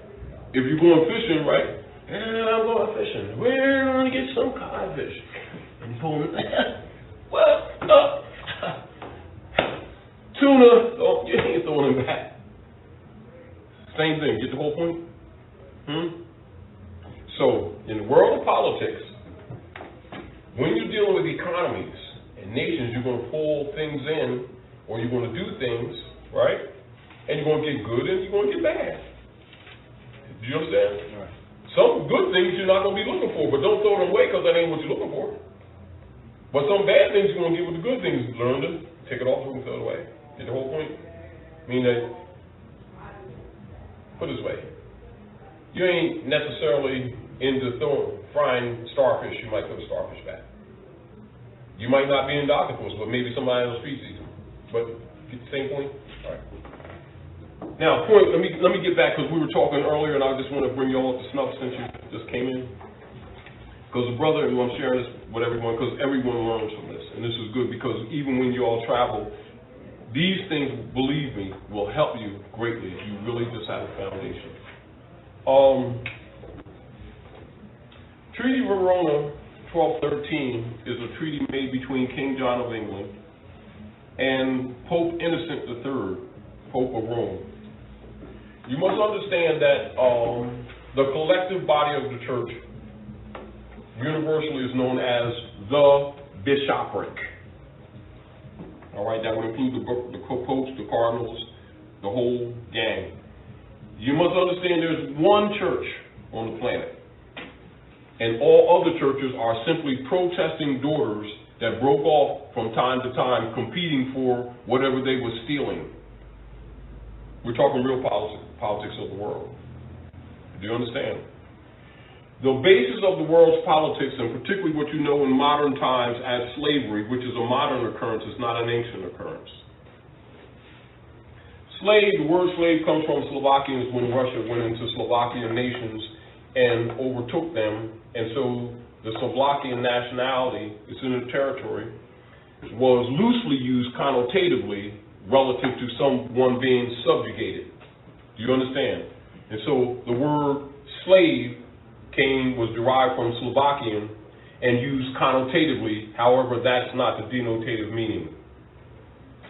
When they reconstructed history, due to the fact that they're maintaining servitude, particularly in the Western Hemisphere, under these treaties, etc., they started using that word loosely, and our people with that word being thrown around, take that word and put it retroactively in Asiatic history, and then try to talk like they're talking African history and stuff like that, and they're lying because it doesn't go beyond that period. It's totally modern. Scholars would know that, but logically, people who don't know better, who get caught up in emotionalism about history and sociology, boast, saying the black African slaves of this technicality and the Nile River building pyramids and the black gods of Egypt. Oh, scholars know it's all fraud, because no such black people exist on the planet. Because anybody's black is slaves. Connotated slaves, branded by European conquerors, Dutch masters who came to the North Territory, and branded the defeated Moors, Negroes, blacks, and colors to divide them against each other, to identify chattel property from nationals in order to do what? To justify human chattel property. As soon as you admit to one of them, logically, Christian black codes automatically come in by your own admittance. It's called a world contract. That's how it serves. You got to know how it functions. Does it mean that our people weren't called those words? No, it doesn't mean they weren't called those words. Does it mean that they are those words? No, they're not those words. In the law of evidence and identity, as soon as you claim to be somebody you're not, you're out of the box. If you understand those rules, you understand what nationality serves on a political realm for a foundation to begin to claim a right. We ain't talking about claiming a right, to be to have the capacity to claim a right. And logically, when you see different people that got different agendas, they want to admit to that because it ain't going to make them like that. Can't get your lunch money. Plus, they can't do little clubisms to try to suppress the truth. See, because once a person, natural, has certain basic truths, the beginning of that freedom starts there. And it's hard to enslave, connotative, an educated person. Got to kill them. But if you can control their mind and reading material, etc., that's why the Christians burn books. Do you understand what I'm saying to you? Then you can set them up, what? For fodder, for fuel. Chattel property, you see? Now, the mortgages that they've been issuing to our people are called chattel mortgages. It's covered up by just saying that they're prime loans. But the prime is derived from prime beef. The word chattel is derived from cattle, which simply means movable property, fixed and movable, which would include living beings. Do you understand? The 14th Amendment was established by radical, non-radical Republicans to disguise the issue of the transference of emanumated Moors who were branded black to give the impression that they were free to stop the wars during the Civil War period, as that stuff was leading up to that. Do you understand? This is why they started the Freedmen's Bureau and closed it very shortly within about a 4-year period. Why? Because then they dealt with what is known as the original Article of Amendment 13, which Article 12 within that law clearly states that persons of African descent cannot be U.S. citizens. They couldn't have that because it would expose that they were corporate citizens, corporate persons.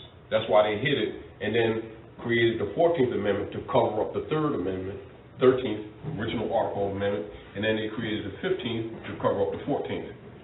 All of which was never properly ratified, but it did serve the purpose of dumbing the people down. That's why I always say you're not Negro, black, and colored, and the 14th Amendment is not necessary for the salvation of my people and citizens. However, you don't study history and law, you won't recognize the relationship because he's just making statements. Do you understand what I'm saying to you? And you look at it whether or not you believe it or not, and it's irrelevant what you believe. It's what the real history and law is. And if you don't understand it, one, you don't know the motives of Europeans when they act certain ways to you. And you know, it's my code. Most of our people think code is an identity. It's a classification. Legal classification. It means artificial persons. It means fake. Fronting. Fraud. And you know, we people of color got rights. Yeah, think so? Do you understand? So I'm giving this to you to give you some little subtleties of understanding what's in the backdrop of the canvas of people in sociology and in social engineering, what they know about you that you don't know about yourself. And when you talk about nationality and you don't have this basic foundation background, they already know you after lunch. And you went down 7-Eleven and copied this stuff. And logically, they already know when they challenge you, you can't defend it. Yeah, see, because right here it says, I'm Moorish American, and then half the words on there they can't even define them in law. And the real deal is upon a challenge, you don't need the paperwork, it's supposed to come right just in a smooth conversation. You know, it's sort of like you graduate from what elementary school you went to? Basel. So it's like I ask you, how much is 2 and 2? Say, wait a minute. Anybody's cell phone. They teach. How much is 2 and 2? 4. Would I be impressed?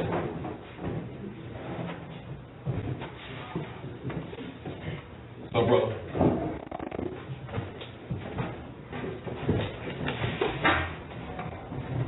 4.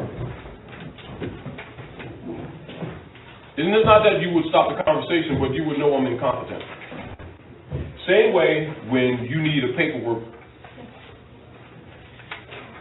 to affirm your nationality. And if it ain't coming natural, it's cool, but you ain't competent yet. Don't start fights.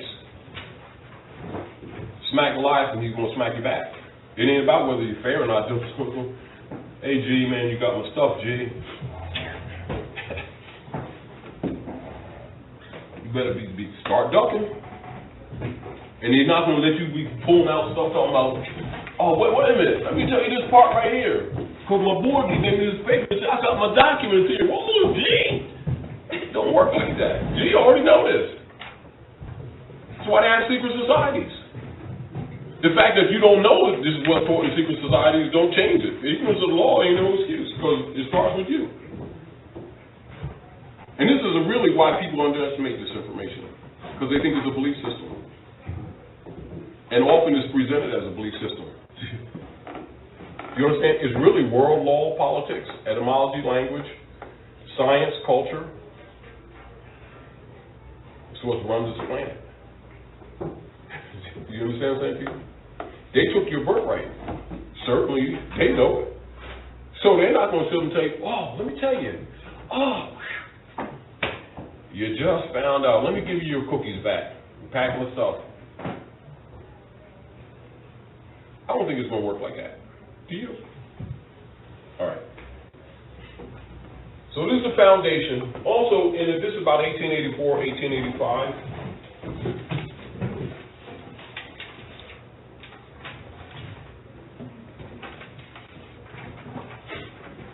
And that's where the European nations came together to also decide on the residuals of the Moorish Empire, which they will list in history also as the Ottoman Empire, residuals, including the hybrids.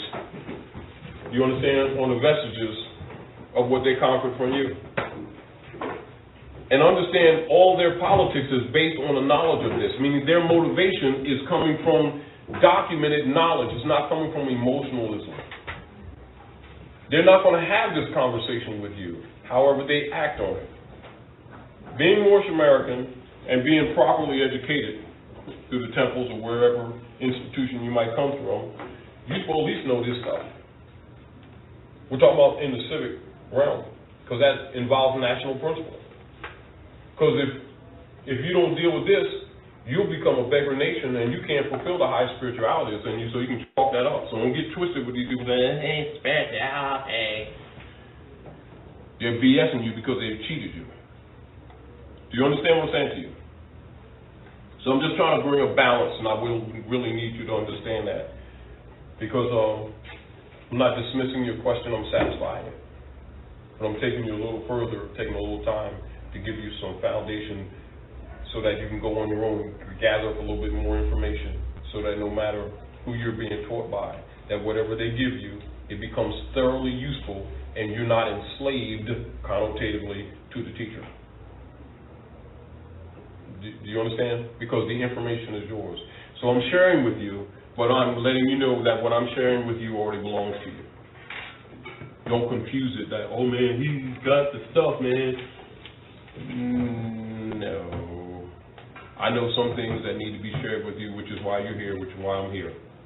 But I want it to be at any time in the future that if I don't feel like it, I can sit in the back of the room and you step up here, anybody in the room can. That's what I'm looking for. Because in the real world, that's what we need, that's where we need to be, because it's a national problem. It's not an individual problem. The birthright belongs to the nation. It doesn't belong to individuals. So the concept of this information and this dispensation should be dispensed properly so that you're not subordinated to anyone. Now, do you understand what I'm saying about paperwork and nationality? All right. Doesn't mean that you don't use it, don't mean that you don't seek it, but I'm putting you in a proper frame of mind. But I say this to you, you can get it from anywhere, whether it's European, Asiatic, etc., and you can clean it up because your concepts will be right. Do you understand what I'm saying to you? All right. Now, this is the writ that shut down the banks in all 50 states. Now, what I did, I updated it because people have been calling from all around the country concerning it. Well, where do you how do you fill it out? I mean, of course, it's really basic. So what I did, from its original form, I expanded on each one of the questions in the discovery and disclosure. And I put in examples of where you would place your name, where you would place the banker or the lender's name, etc., to simplify it, to reduce people's questions.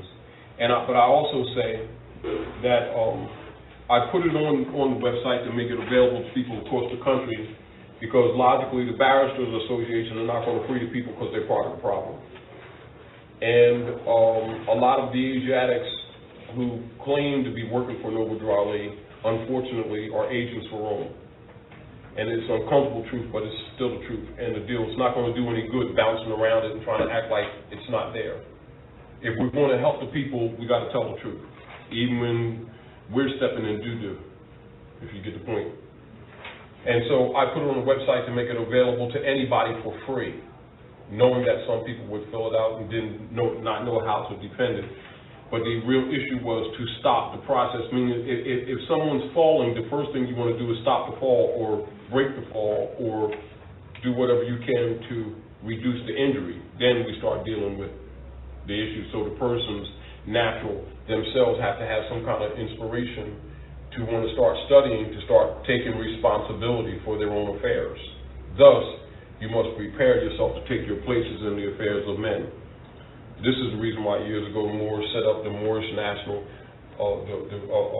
Great Seal National Association of Moorish Affairs, for Moors who respected the national side of the movement, counter to the agents that infiltrated the movement. It's not different, it's just enforcing a part of the movement that has been subverted deliberately and hidden as if it's not part of the Moorish movement.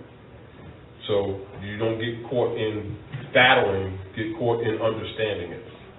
And don't think that when you reclaim a birthright, which is really the politics of the world, that you're not going to have opposition, because you absolutely will.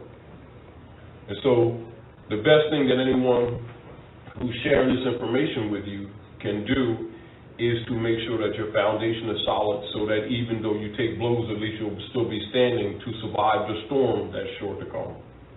Meaning that, because this represents over for them. This represents endgame. There's a lot of issues that are other than this, but the nature of this writ represents endgame. Those who know law and government recognizes it immediately. And it doesn't mean you don't recognize what's on it, but essentially it's endgame. Do you understand? The principles that's behind this writ applies in so many other areas that you may not immediately recognize, but Rome would recognize it immediately because he's got your birthright. The problem has been mainly is that most of the people didn't know what questions to ask. Do you understand what I'm saying to you? All right, now I'm going to qualify this again. In law, in human sociology, in human interchange and intercourse, when there's a controversy in law or treaty or property or grants or land, etc., I'll make it simple. Sis, Ada, like them boots, sis? And you know they sisters' boots, right? They're my boots. I'm telling them. So I go tell somebody, brother, she took my boots, man. I'm filing take your boot charges. So I filed charge, claim took my boots, right? So you issue a warrant, right? Right? In law, for you to have moved to court against her, I must have introduced into evidence proof that the boots are mine before you can issue. It's called a sworn affidavit. You understand what I'm saying to you? That's embodied in the Bill of Rights in the Fourth Amendment. That rule is called a rule of discovery. whereas she has a right to all information that moved to court in the first place for us to even summons her. Forget whether or not she took the boots. That's called discovery. Or you understand? That's why it's called discovery. That applies to anything, no matter what the subject matter is. Do you understand what I'm saying? Somebody accuse you, you have a right to discovery. Why do you have discovery? You have discovery because you have a right to prepare a challenge to defend yourself. Am I correct? I.e. face your accuser, right? Huh? Discovery. Now, there's another rule in law. It's called disclosure. It's in contract law. In order for there to be a debt or an obligation, some contract must exist. I think I want the contract. Oh, talk stuff. Introduce the contract. I'm not saying did. Ain't saying I did. No, ain't like that. What's the contract? So now discovery and disclosure. Am I correct? Once discovery, which is an exercise of right, not a privilege. This is not a motion. It's an exercise of a right. Remember, a motion comes under the auspices of the court as a privilege, which can be dismissed. You understand? Or not acknowledged, not based on its merit, but just based on whether the judge wants to dismiss it or not. It can be right as ice cream on a hot day, if you're in ice cream. And he can dismiss it simply because it's a motion. However, if it's an affidavit, it must be rebutted. It's not his option to dismiss. Affidavit of fact or an affidavit, a writ of discovery. It's like an affidavit. It must be rebutted. It cannot, the court has no option to dismiss it. They must answer it. And if they don't answer it, they're in default. Are we clear? We clear? Clear. All right. If they're in default, the court can't move. Not only that, if they're in default, the court is obligated to dismiss. See where it's going? Huh?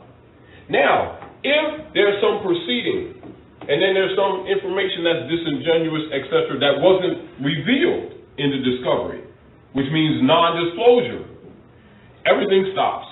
It must be thrown in the trash. Are you with me? That's what the discovery is.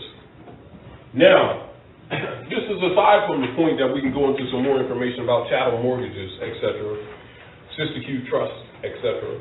So we're going to talk, in essence, what occurs in general across this country, in the Western Hemisphere, particularly wherever European colonists are ruling, claiming to be Americans, which they are not. They're Europeans. They claim to be Americans because they're stealing your birthright. You understand what I'm saying to you? This is also why you must correct your language when you're communicating with them. They're all Americans. No, you're not American. No big deal. Correct it, because they set up a false foundation, and as soon as you accept it, then they can introduce false law. Because first issue is the status. And once you understand these rules, this is back to understanding paperwork. Understand that your foundation must be grounded. Do you understand? You got one of these, brother?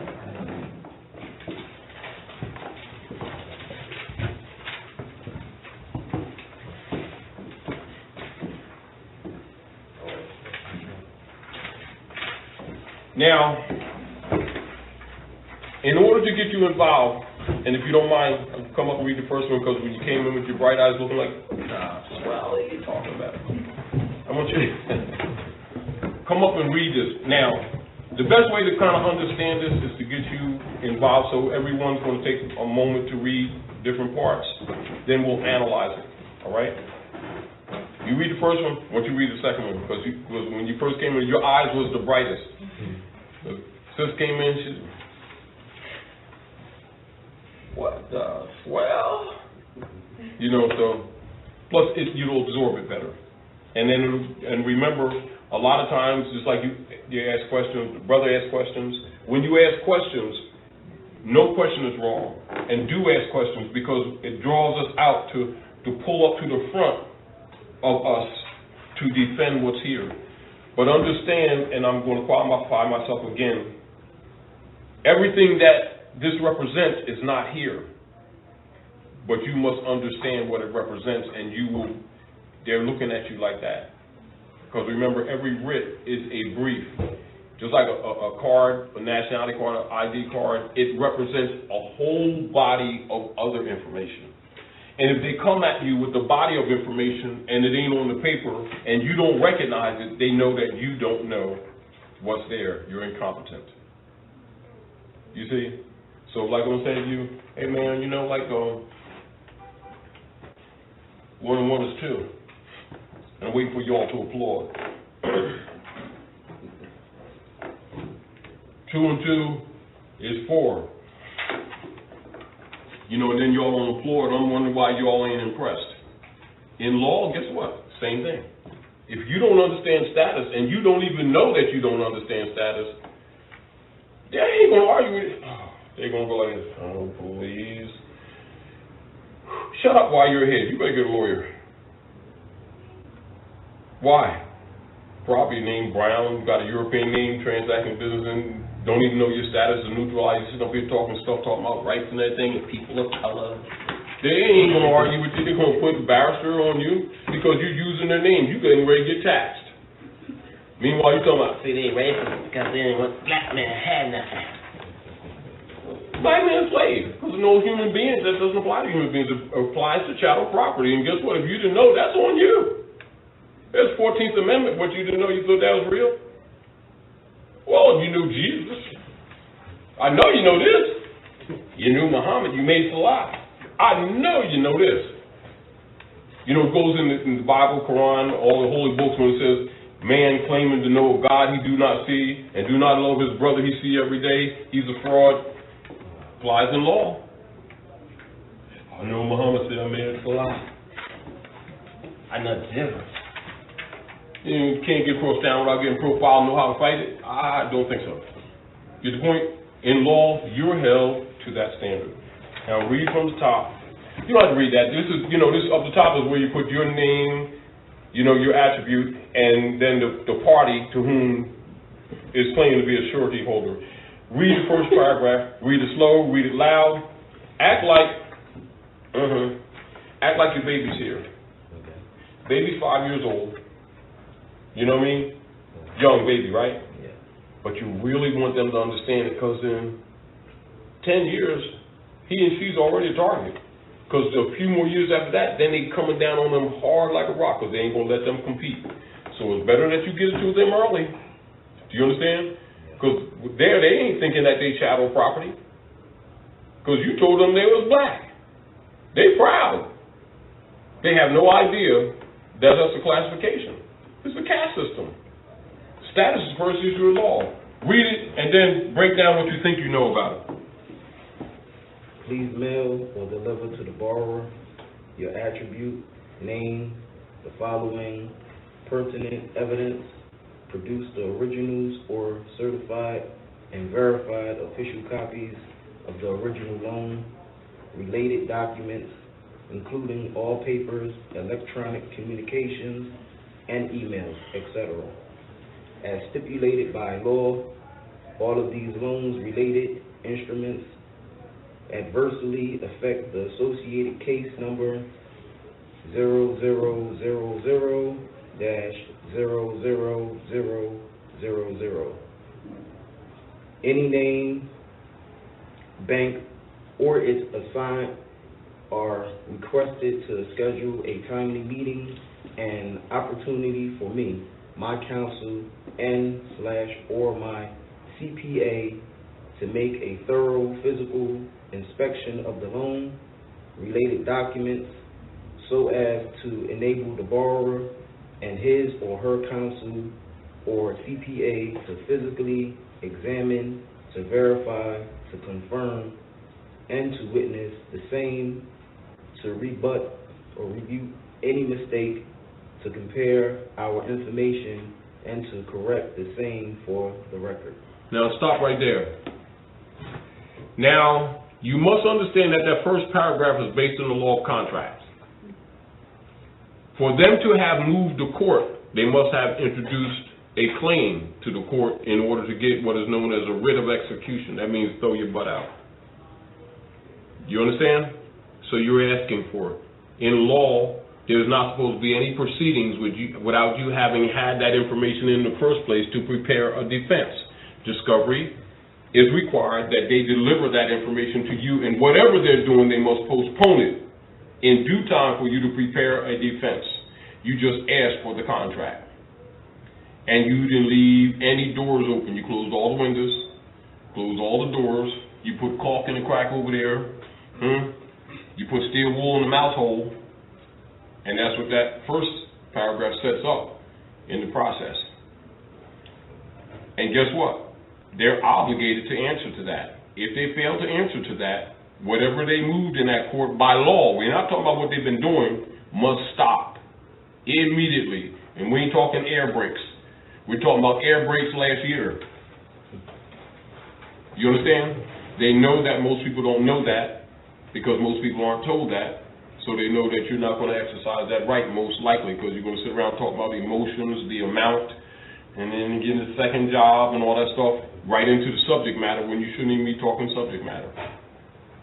Because the grounds upon which the court was moved is now being established. You just indirectly challenge the jurisdiction, and it must be answered, but it doesn't say challenge the jurisdiction, does it? But then you must know that. Same principle that I'm telling you about nationality. You see the point? Huh? Brother, see the point? All right. So I'm using this as a multi-level teaching tool to put you in the right concepts, because it not just deals with a mortgage. It deals in principle. So this is nationalization. This is called a Nationalization Act. But you need to know that without me saying it. And if you don't recognize that, you're thinking that nationality is some other kind of process, me giving you some papers and putting your name on a card. No. And it's not that those things don't occur. Do you understand what I'm saying to you? But that's really not nationalization. This is nationalization. Education is nationalization. A card or something like that is what is called consummation of a limited process of nationalization. Meaning that, like in a political forum, like say, for instance, I'm here right now, right? So I came here from West Philly, but I also came from Jersey. And like I said, these was nations, right? So I'm coming in, yeah, man, I want to be citizen and stuff. You wouldn't nationalize me. You would naturalize me unless I'm of the same bloodline. Now, if I'm naturalized, I'd have limited rights to appearances of citizenship, but they would be limited. So therefore, all the conditions and the status of the beings must all be clarified for the record before you even begin. There ain't no such thing, I want this and you just get it like that. I would be tested on civic principles, on top of being tested by my own constitution, because that's how we interchange. Because consular principles are always in order when you have diversity of citizenship, which is described in Article 3, Section 2 of the Constitution. Of course, you would know that if you learn from the temple to enforce the Constitution. These are I'm just throwing these things out at you, showing you how they're all involved, though you don't see it. Understand that the Magi's know this already because they took your birthright. They already know what's missing. They already know why you're hurting. They already know why we're economically screwed. Because they took your birthright. You think Drawley was kidding when he told you that they're living off your virtues? What do you think, it's just some kind of attitude? They're dealing with law, even though it's color of law. But you better know the difference between color of law and de jure law, too. Because once you throw papers out there, you must be defending them. And so when they come at you, they're going to be coming at you on an angle like I'm talking to you right now, but yet it's not written there, but yet this represents what I'm talking. And then some other stuff. So therefore, that's nationalization. The essence of it, what you call the breath of it, the spirit of it. You see? And then if you get the breath of it, the spirit of it, then this, many other people, somebody give you can tear it apart like in, oh yeah, you can change this, you can fix this right here, because that's counters right there. Just neutralize the wrong jurisdiction here. You can understand those things because you know the rules. Do you understand? That's what I'm getting across to you. I'm only using this on a multiple level to share with you. All right? All right. Now, what do you know about that? I mean, what do you see? What do you see? Get some. Just talk freely. Stop. Put that down. That's your face. Talk freely. Remember, our baby's here. Remember, your baby's still my baby, and my baby's still your baby. They are. Because when you're a nation, because really that's what it is. In the real world. This is why nationals, when they come here, they don't have to like each other. But what they don't do is violate national principles, because they know we're one family, having one free national name. Now you understand why other people come here and make economic success in short order and our people can't figure it out? Because they don't know national principles. Do you understand? But yet they're expected of you, and you don't have them, that's on you. After all, you said you knew Jesus. You know Allah, well then you damn sure know this. And if you don't, ain't nobody gonna sit around and babysit you. They're gonna live off of you. You know, you go jumping in the pool talking about, yeah man, because this black pool comes to my backyard. This is my pool. You say, Taj, you got it. Dang, water was kind of dark. That's natural. It's kind of...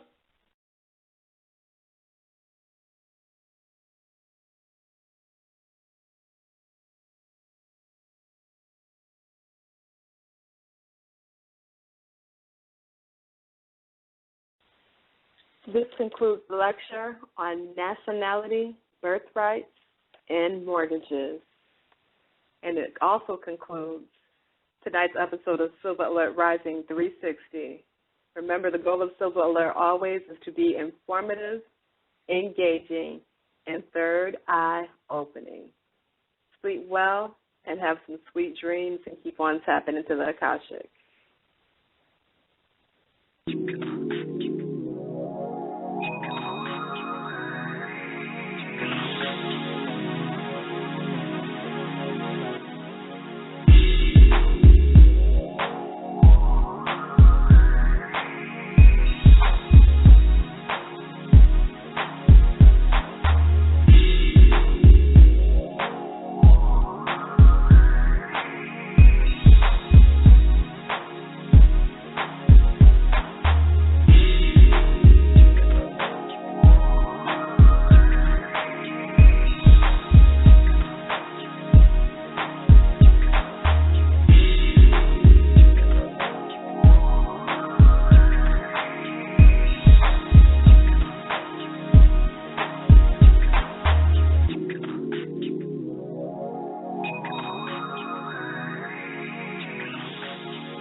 وما نزل من الحق ولا يكونوا كالذين أوتوا الكتاب من قبل فطال عليهم الأمد فقست قلوبهم وكثير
Civil Alert Rising.